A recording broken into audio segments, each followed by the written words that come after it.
Bonjour à tous et bienvenue sur ce nouveau webinaire organisé par le département formation du Moniteur.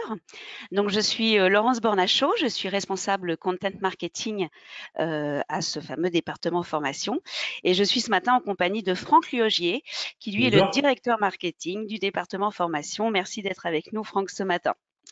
Donc, durant ce webinaire, nous allons procéder de la manière suivante. Nous allons vous faire une présentation de l'organisme de formation Le Moniteur et de ce qu'il apporte aux architectes en général à travers son offre de stage. Nous ferons donc ensuite un point réglementaire sur votre obligation de formation. Nous aurons également une séquence de questions-réponses qui reprendra les interrogations les plus fréquemment émises par vos confrères auprès de notre organisme. Et enfin, Franck vous présentera une solution pour répondre à votre obligation de formation sous forme de démonstration.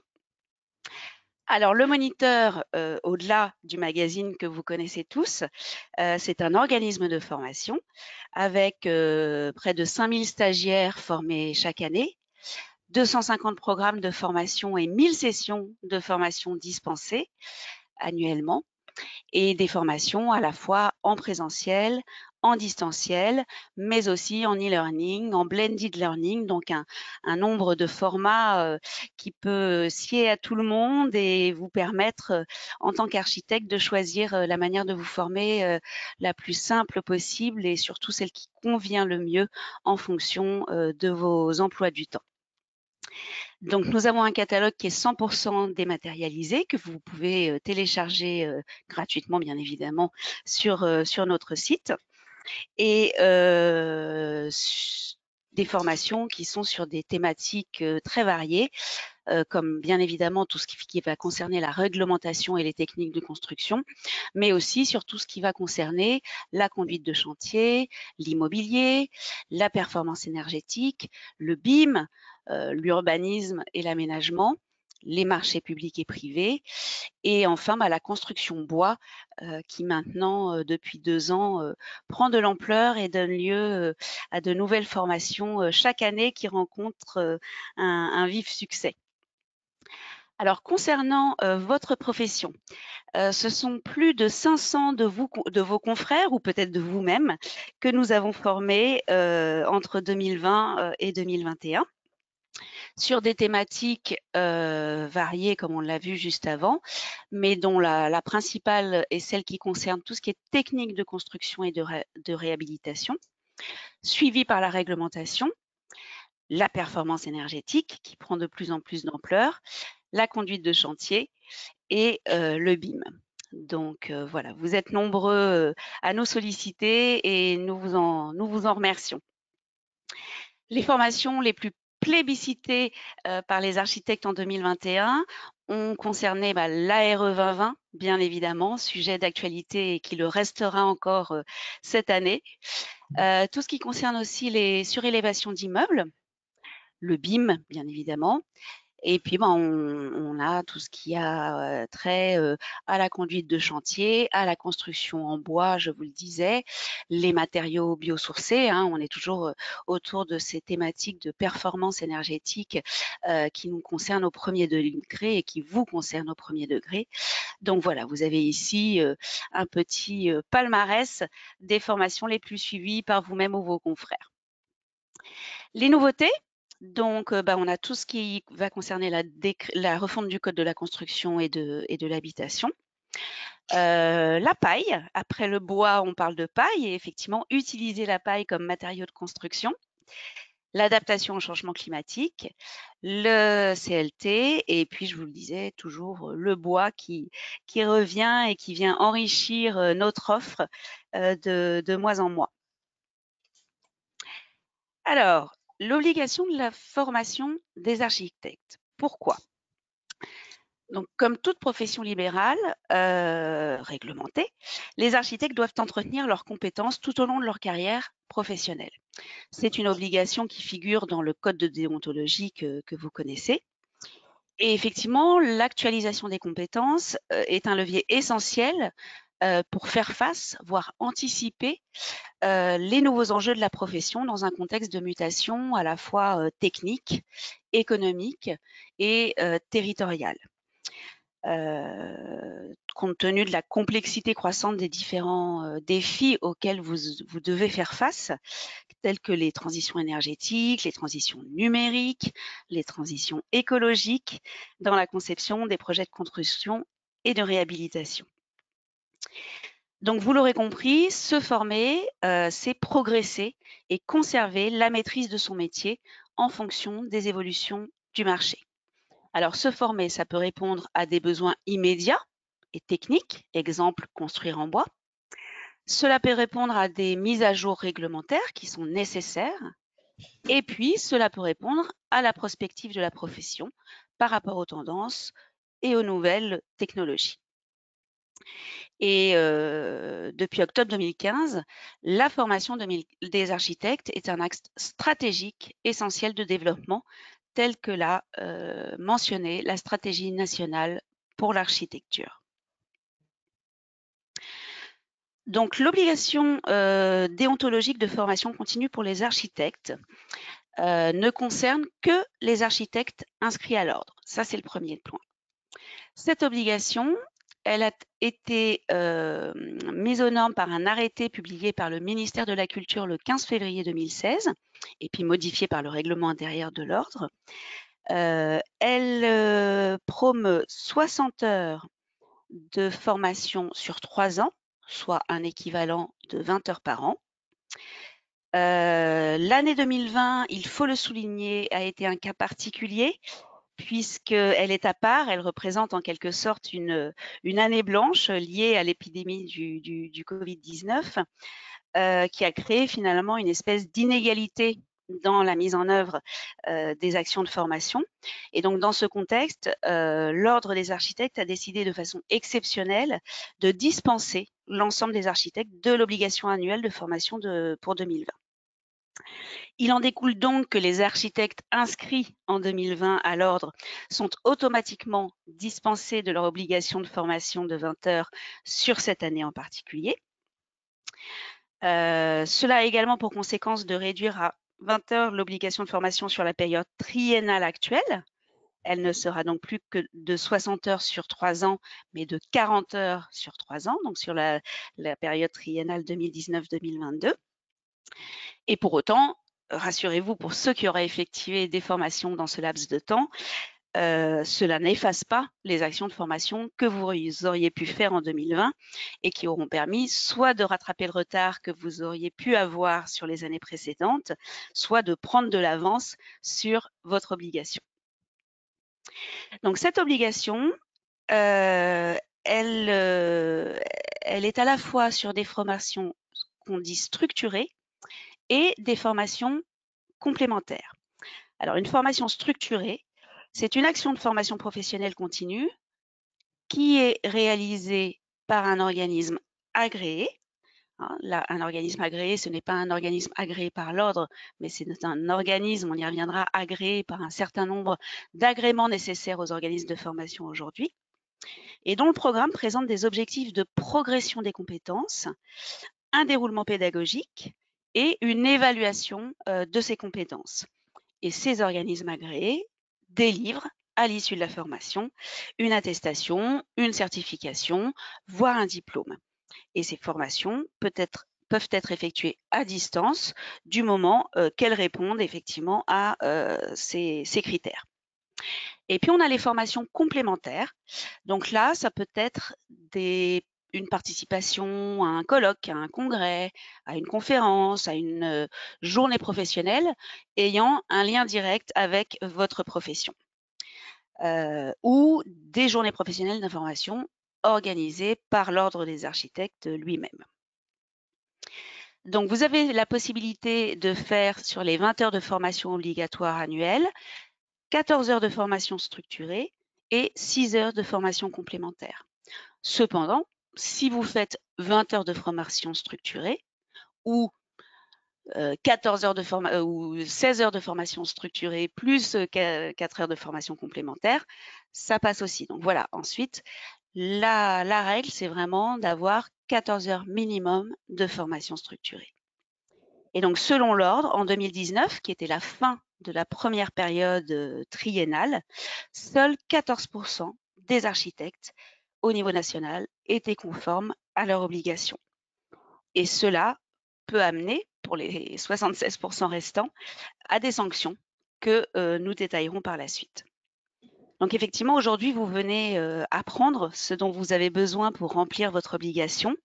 Et une chose est importante à comprendre, c'est qu'on fait une formation non pas par obligation, même si cette obligation, elle existe, mais vraiment par besoin de se former sur un sujet. Et donc c'est là-dessus que le moniteur va pouvoir vous accompagner, comprendre votre besoin et y répondre de la manière la plus efficace possible. Donc Franck, nous avons dit que nous avions un certain nombre de questions qui nous Oui, étaient merci. posées. Merci Voilà, Laurence pour cette première phase d'explication. Alors, vous êtes nombreux architectes à nous avoir écrit et à nous contacter pour nous poser toutes vos questions sur cette obligation. Alors, on en a recensé quelques-unes. Donc, je vais te les poser, Laurence, pour que tu puisses y répondre une par une. Alors, la première, peut-on se former sur la culture architecturale en général? alors non. La culture architecturale n'est pas reconnue par l'ordre comme une formation structurée. La formation continue chez les architectes doit avant tout répondre à un besoin vis-à-vis de la demande, à un besoin vis-à-vis du client, de la commande. Mais par contre, comme nous l'avons évoqué, les colloques, les congrès, les conférences ou les journées professionnelles sur ce sujet peuvent entrer dans ce cadre en formation complémentaire. Merci. Deuxième question, peut-on se former en intra-agence? Alors là non plus, la formation des collaborateurs ne peut pas être prise pour vous-même. Et alors, c'est la règle. Et puis j'ai envie d'ajouter qu'en plus, le fait de se former en inter-entreprise, c'est que vous êtes avec d'autres confrères, voire d'autres professions, comme des ingénieurs, des personnes qui travaillent en bureau d'études. Et donc, cela stimule à la fois les échanges et puis cela vous permet de vous situer par rapport aux connaissances de vos confrères. Donc, je pense aussi que c'est pour ça que se former en intra-agence n'a pas été retenu comme un mode de formation structuré. Merci. Alors, la troisième question, peut-on se former sur des sujets connexes aux techniques de construction pure ou à la réglementation? Alors là, pour le coup, oui. Oui, oui, absolument, du moment que ça vient alimenter et vous aider dans votre métier. Je prends un exemple, la gestion des personnes difficiles sur un chantier. Quelque chose auquel les architectes peuvent être confrontés tous les jours. Et c'est d'ailleurs pour ça que le moniteur a développé une formation spécifique sur la gestion des conflits sur un chantier et que de nombreux architectes, entre autres, viennent suivre via notre organisme de formation. Alors, on a eu beaucoup de questions aussi sur les sanctions. On a certes une obligation, mais qu'est-ce qu'encourt un architecte qui ne respecte pas son obligation de formation? Alors, effectivement, il y a des contrôles qui se font à la fois de manière aléatoire et qui peuvent aussi se faire sur plainte auprès du conseil régional. Alors, il y a deux aspects. Soit il n'y a pas de mauvaise volonté, on va dire, de la part de l'architecte.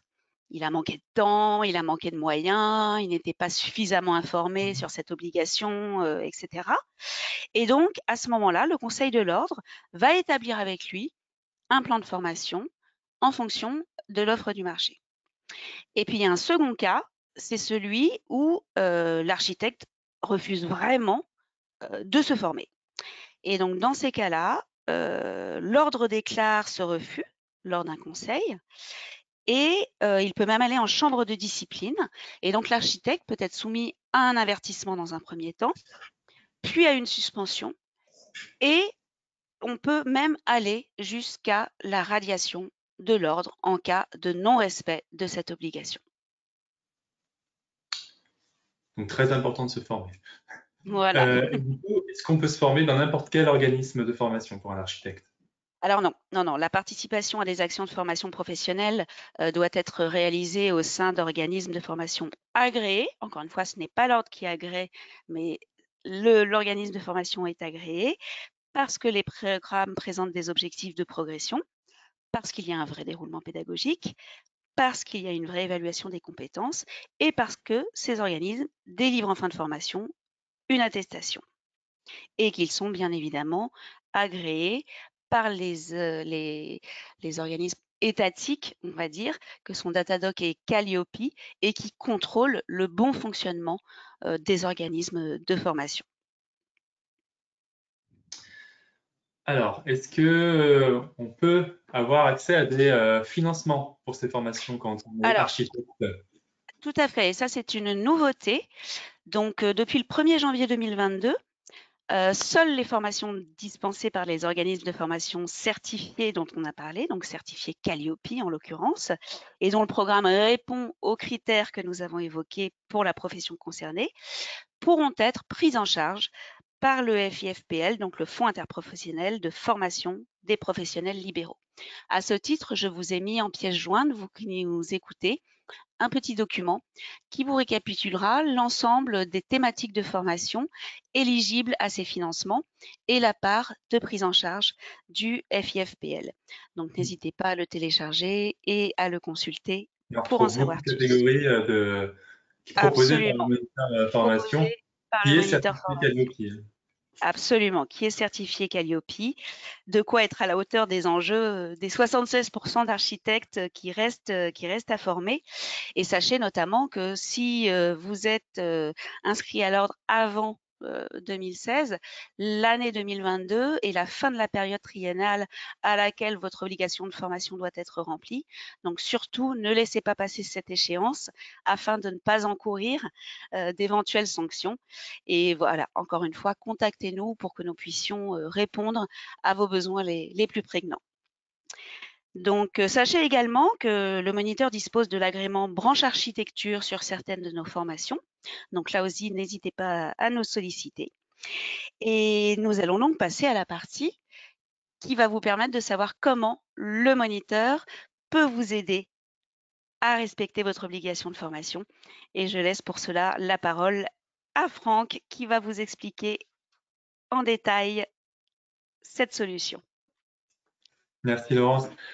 Euh, donc c'est vrai que le moniteur est vraiment l'un des leaders de la formation auprès des professionnels de la construction et du bâtiment de manière générale. Et donc les architectes, comme tu l'as dit Laurence, sont l'un de nos principaux, enfin le corps d'architectes, un de nos principaux clients publics des formations.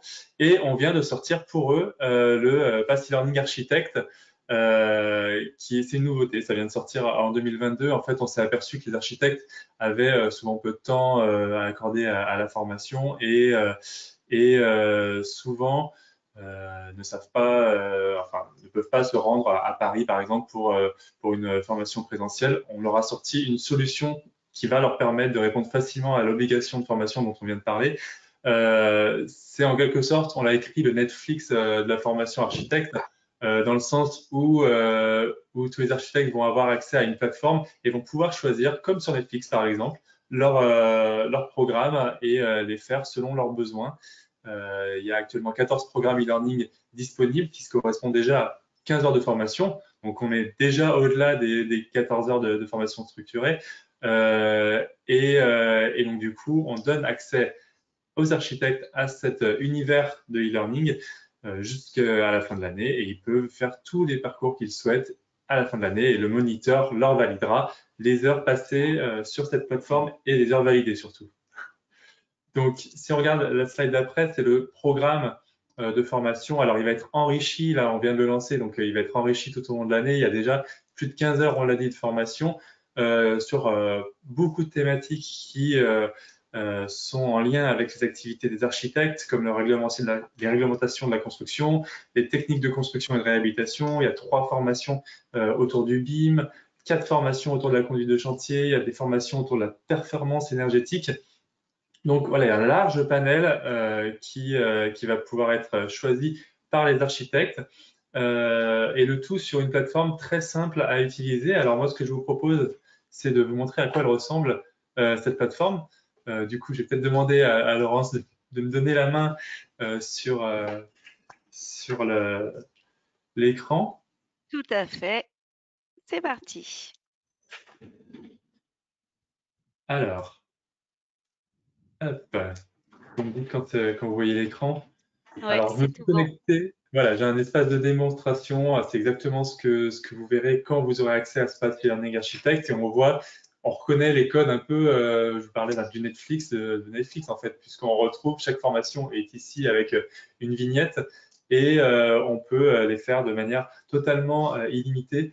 Donc, par exemple, la première, les fondamentaux de l'assurance construction, on voit qu'on a à peine démarré, puisqu'il y a un petit point vert.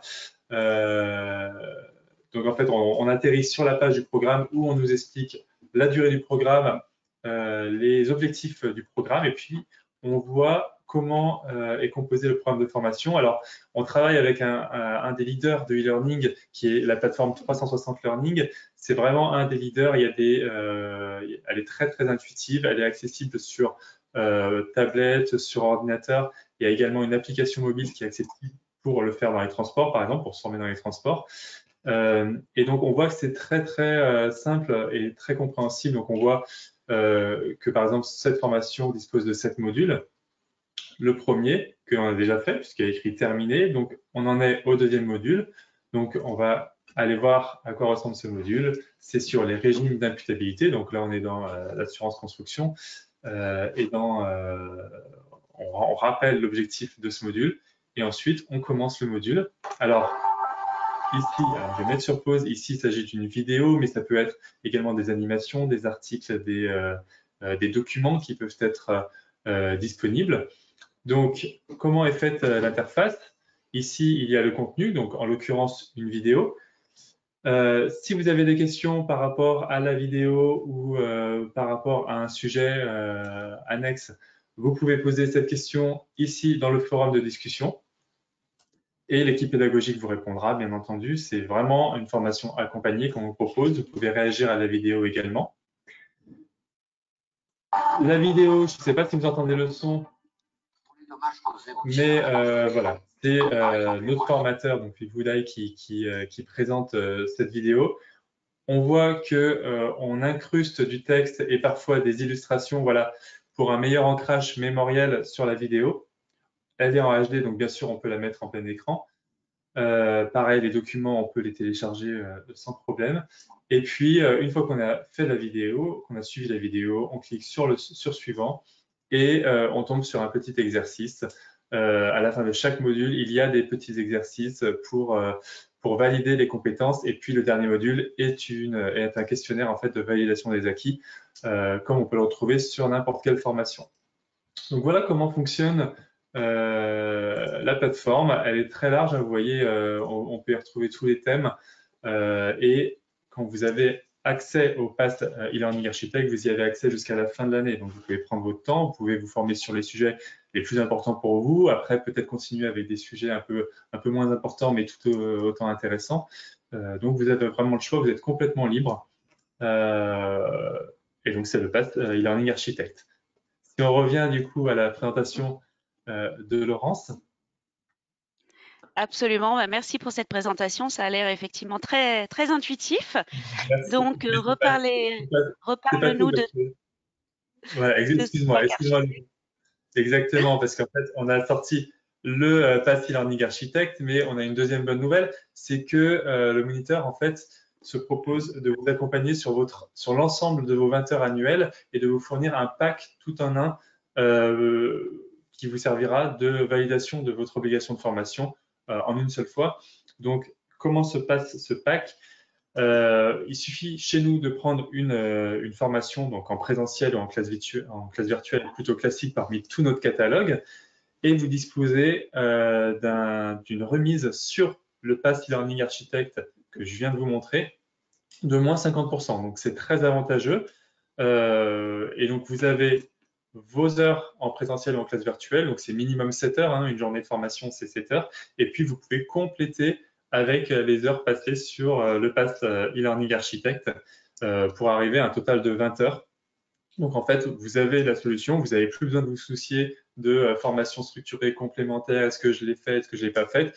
Vous prenez le pack architecte et vous avez accès à une solution clé en main pour valider vos heures. Et donc du coup, pour en savoir plus, sur la slide d'après, on vous a mis un petit raccourci vers la page qui explique tout ça. Donc c'est bit.ly/packarchi. Ou alors, vous pouvez vous rendre sur notre site formation.lemoniteur.fr où vous retrouvez l'ensemble des formations disponibles et vous pouvez même aller dans la rubrique qui s'appelle Pack Architect pour justement aller voir le détail des formations que l'on propose dans ce Pack Architect et avoir le lien vers notamment le Pass e-learning Architect dont je viens de vous faire une démonstration. Si vous avez des questions de manière plus générale, vous pouvez nous contacter au numéro de téléphone qui s'affiche ou par email. On vous répondra avec plaisir. Vous pouvez également contacter l'Ordre des architectes si vous avez des questions sur l'obligation de formation. Ils ont un numéro de téléphone, vous pouvez directement les contacter. Voilà, et si vous avez des questions sur l'offre qu'on vous propose, contactez-nous directement également. Voilà. Merci Franck pour cette démonstration et la présentation de cette toute nouvelle offre que nous avons été vraiment heureux de vous présenter ce matin. Encore une fois, notre but, c'est de vous aider, de vous accompagner, de répondre à vos besoins, à vos obligations d'une part et à vos besoins les plus prégnants d'autre part. Donc voilà, nous sommes là à votre écoute. Donc n'hésitez pas à nous solliciter. Je vous remercie d'avoir participé à ce webinaire de ce matin. Je vous remercie pour votre fidélité et votre confiance. Et encore une fois, nous sommes là à vos côtés. À très bientôt pour un Merci, bonne nouveau journée. webinaire. Merci Franck. Bonne journée à Excellent. tous. Au revoir.